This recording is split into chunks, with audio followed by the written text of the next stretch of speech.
welcome to thorough newspaper analysis, which is presented to you by LawSikho. So today we'll discuss important articles from the newspaper of 12th June 2021. We have two important articles of the day. The first is titled as Why Sedition Law Must Go. In this article, we'll discuss about the Supreme Court decision in the Vinod Dua case and the section 124A of IPC, which talks about the sedition law in India and why it must go right now. The second article is titled as a creative and local vaccine posts.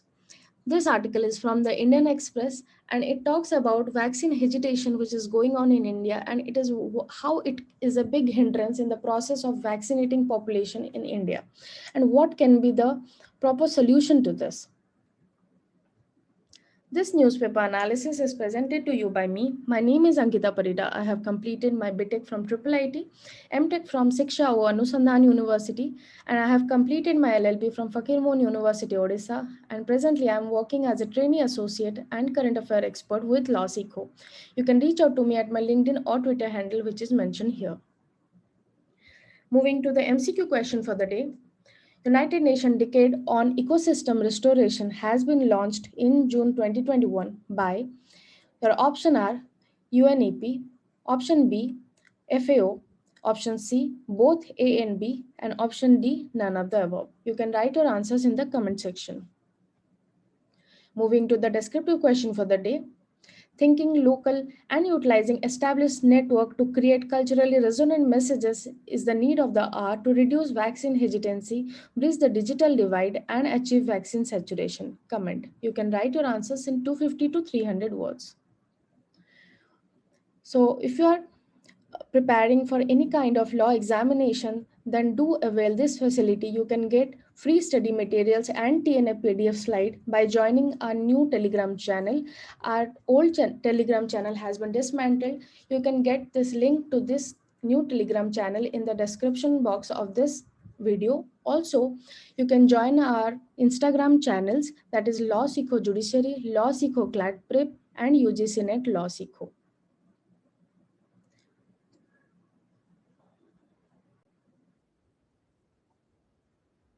Moving to our first article of the day, it talks about why sedition law must go. In this article, basically the author has stressed on the Supreme Court decision which has quashed the sedition charges against Vinod Dua, the journalist, in the case Vinod Dua versus Union of India. The article stresses that how sedition law is a big hindrance in the right to freedom of expression and speech, and how it is an integrate part of right to life also. So regarding this sedition law, the Supreme Court has made many judgments in the past. The first is the Kedarnath Singh case, which was in 1962, in which the Supreme Court had stated that citizens have right to criticize the government and give any kind of statement without inciting violence. And as long as this kind of statement or criticism does not incite violence, then it doesn't mean that they are doing any kind of seditious activity.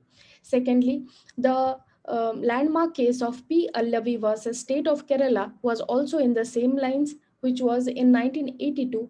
And thirdly, the recent one was in 1996 in the Balwant Singh case, in which it was stated that only by saying some kind of slogan doesn't mean that somebody is doing some kind of seditious activity, and sedition charges cannot be filed against them. In this Vinod Dua cases also, Supreme Court has given some guidelines regarding putting sedition charges on journalists and how this can be curbed. So in this article, the author has stressed since 2014, the sedition charges and the rate of cases filed in sedition charges have accelerated and spiked. And there have been reports by the Freedom House 2021 stating that democracy is under siege, stating that it has downgraded India's status from a free country to a partially free country. It has been seen that many academicians, lawyers, activists, and students have been charged and convicted against this sedition law.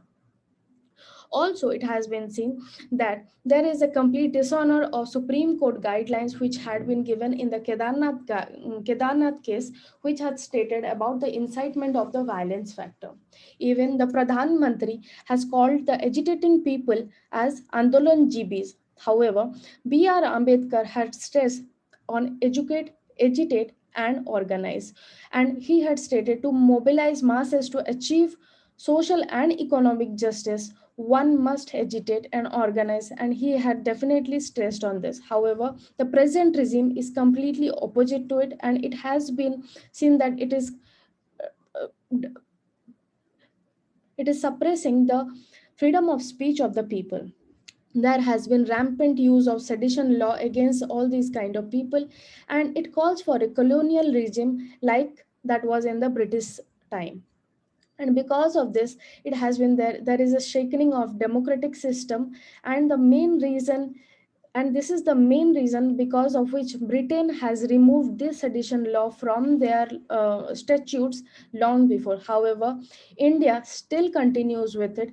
Even even it was not agreed in the Constituent Assembly that India should include this kind of seditious law, which would curb a person's or individual freedom to speech and expression in the Constitution. However, it was still included, and the members felt it would curtail freedom of expression at that point of time also. So the decision of the Constitution Assembly was completely negated when state retained the provision of sedition law in the IPC section 124A. Even the author has stated that Law Commission report has stated against the sedition law, and it has quoted many private bills which had been raised in the Lok Sabha and Rajya Sabha, and it has stated enough laws are there to deal with external and internal threats in India. So therefore, we do not need the sedition law, which is completely archaic and barbarian in nature. And even Mahatma Gandhi, when he was convicted of sedition law in 1922, had stressed on abolition of this law in independent India. So this is the right time, as citizens of India, we need to stress on abolition and continue our debates on sedition law till it is abolished.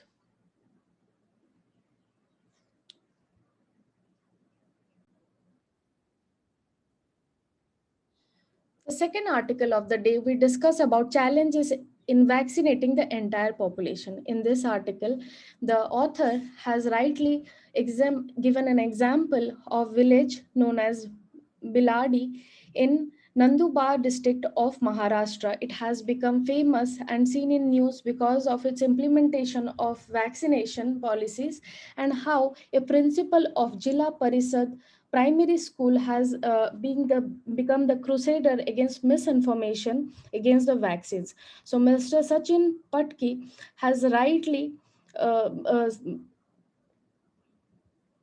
rightly attempted to take up different costumes, for example in the face of in way of becoming a police officer or a doctor or a religious deity. And this way he has adopted to educate the village residents so that they do not feel shy to take the vaccine. And also, it has helped them to teach what should be the COVID appropriate behavior, or and the what is the importance of vaccination. So the Biladi village is an example, and Sachin Patkai has been very instrumental in making Biladi village very successful and famous because of the successful vaccination campaign. So let's discuss about the vaccination thing which is going on in India, and how we can revamp and make it more successful. So the vaccination drive has been started in January 16 this year, and till now, that is till June 7th, it has been seen that 232 million people have been vaccinated, which is around 23 crores. We are a country of more than 130 crore people, and 23 crore is a very less number to achieve the herd immunity. So there is a huge challenge and problem we face here. And the first challenge we acknowledge is that we have a supply deficit. So it is no saying that there is no there is not a supply deficit. We definitely have a supply deficit, and the center has revamped this policy by taking the charge of 75% free vaccination through the center and 25% through the private entities.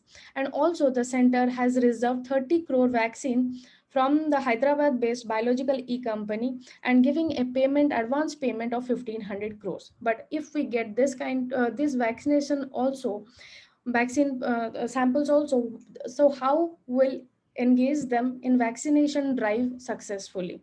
So first we have to note that one size does not fit all, and it is not the solution to vaccinate the whole diversity of India.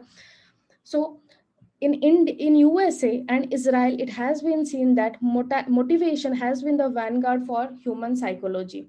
So if we get incentives for vaccination like it has been given in US, it can be a great motivating factor, and it can also help in uh, get relief from this vaccine hesitancy. Secondly, the diversity of India, we see that there is lot number of languages, cultures, and people do not understand many mainstream languages like Hindi or English. So in this type of thing, we need to have community engagements to counter this misinformation which is getting into these kind of communities who are a bit distant from the mainstream media. So the Biladi village is the perfect example where the local authority and the cultural leaders have engaged themselves, and also we can take up this in other villages by engaging the local authorities and the influencers and the cultural leaders, dancers, performers. And also it has been seen that in Indore there is a setup of crisis management committee in district, block, panchayat and ward level, and this has become so synchronous that it has made the vaccination drive in Indore very successful. Secondly, we need a very successful information campaign for dissemination of information and bringing awareness in the people. So this information dissemination can be successful if it goes through local language or local radio, television, regional television channels, regional newspapers also.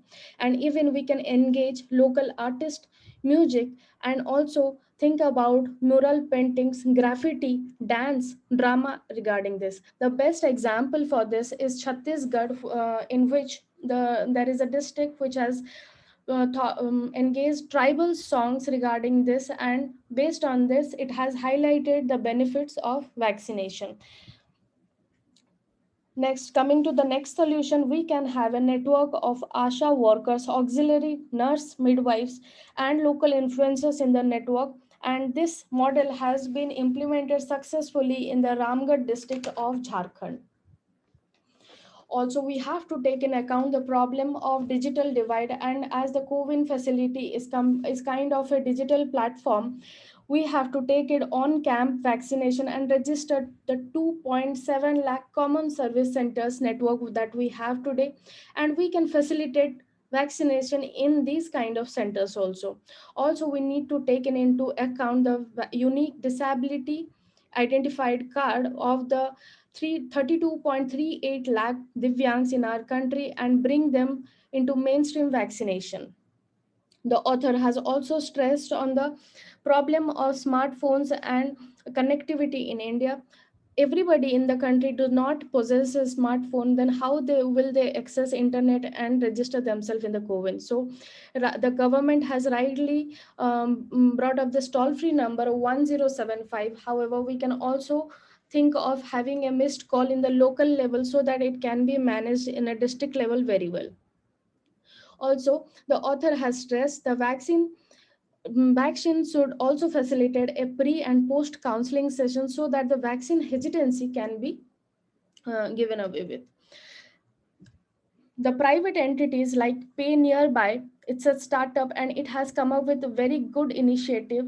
It's a fintech startup which has enabled the vaccine registration, and it is operating across 1 lakh 76 thousand pin codes in India, and it has helped almost 8 lakh citizens, and with its network of digital pradhans it has created, which include the kirana stores, the ration stores, and the mobile shops in any kind of rural or urban areas. The network of post offices can also be leveraged in this, because we have a huge network of post offices even in the last mile connection, where there is just a single or a couple of people in the area. We have post offices like in Leh Ladakh, and also in some districts of Gujarat.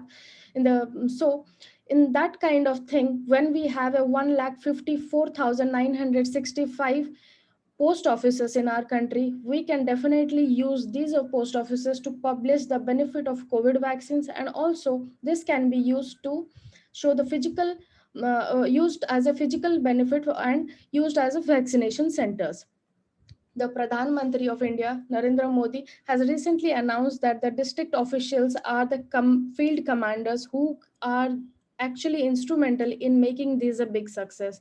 And we have seen in the Swachh Bharat mission, which has generated a huge volunteer network which comprises of 120 million school students, a million masons, and 6,50,000 Swachhagrahis, 2,50,000 sarpants, 700 district collectors, and 500 Jilla Parishads, and 20 brand ambassadors. So we have connected these volunteers into a network of Swachh Bharat Abhiyan, and it has become very successful. And also we can say that the polio campaign and other vaccination campaign, even the mission Indradhanush, has been very effective because of the field commanders or the district officials. So to mitigate the vaccination challenge, we need to take in these things into account. And the author has stressed that creating more awareness and disseminating the information in the right medium can be instrumental, and no doubt it will bring India to a stage that we can be vaccinated and get herd immunity as soon as possible. So this was all for today. Thank you.